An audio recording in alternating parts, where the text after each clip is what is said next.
مکہ سے کربلا تقریباً 1731 کلومیٹر ہے۔ یہ فاصلہ گوگل میپ کے مطابق 18 گھنٹے بذریعہ مشینری مطلب گاڑی وغیرہ میں طے کیا جا سکتا ہے، مگر آج سے 1381 سال پہلے یہ فاصلہ ایک مشکل اور تکلیف دہ راستہ تھا، جس پر امام حسین علیہ السلام نے اپنا سفر 8 ذوالحج 60 ہجری یعنی 10 ستمبر 680 عیسوی کو اپنے اہل خانہ کے ساتھ شروع کیا۔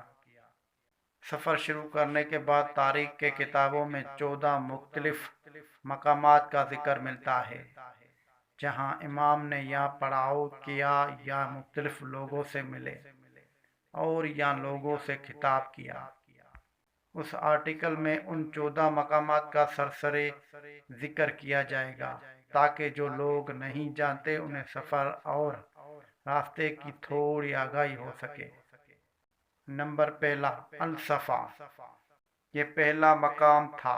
امام اس جگہ پر عرب کے مشہور شاعر الفردق سے ملے اور اس سے کوفہ کے حالات پوچھے۔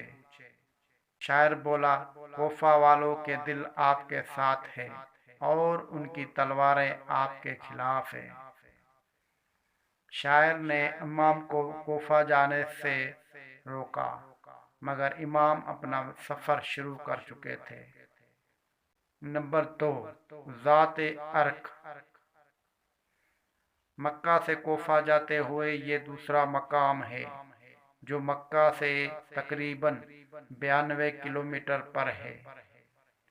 اس مقام پر امام اپنے کزن عبداللہ ابن جعفر سے ملے اور اس مقام پر عبداللہ ابن جعفر نے اپنے دونوں بیٹوں اون اور محمد کو امام کی خدمت میں پیش کیا اور ساتھ ہی امام کو کوفہ جانے سے روکا، جس پر امام نے جواب دیا، میری منزل اللہ کے ہاتھ میں ہے۔